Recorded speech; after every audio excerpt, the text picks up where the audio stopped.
Good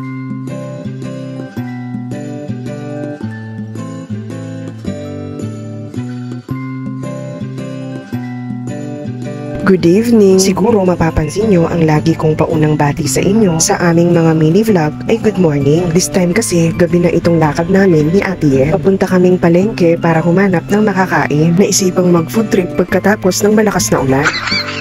Kanina pa ay nagtatakip na ng mukha si Ate Yen dahil ayaw niya talagang masama sa mga video. Eto at nakarating na kami sa palengke, pero dahil sa ulan nga walang masyadong nagtitinda, kaya naisipan na naming umikot ni ate papunta sa talagang pwesto ng mga food stalls. Ito yung night market na puro pagkain ang tinitinda. Araw-araw din ang pagtitinda nila. Malapit lang naman dito sa palengke. Mula dito sa palengke dadaanan mo ang Tete Baluyot. Kaya kung taga San Fernando ka, alam na alam mo ito.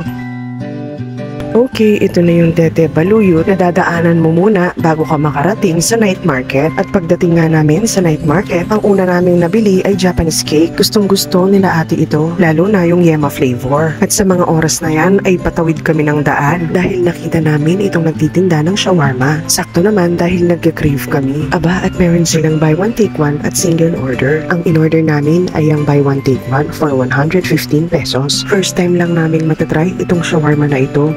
Sana masarap.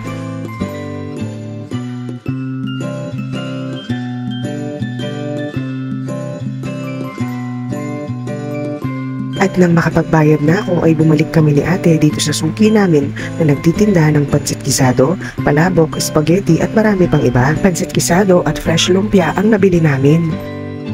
Dumaan din pala kami sa OC at ayan nagbabayad na si ate sa cashier. Ayaw niyang humarap dahil alam niyang binibidyohan ko siya.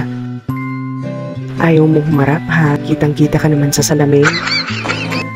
Okay, fast forward, eto na yung nabili naming shawarma. Nakakatuwa dahil first time namin matry itong shawarma at naku, masarap siya, pati sila ate nagustuhan. Yung gulay, fresh at crunchy, pati yung lasa ng meat at dressing masarap din.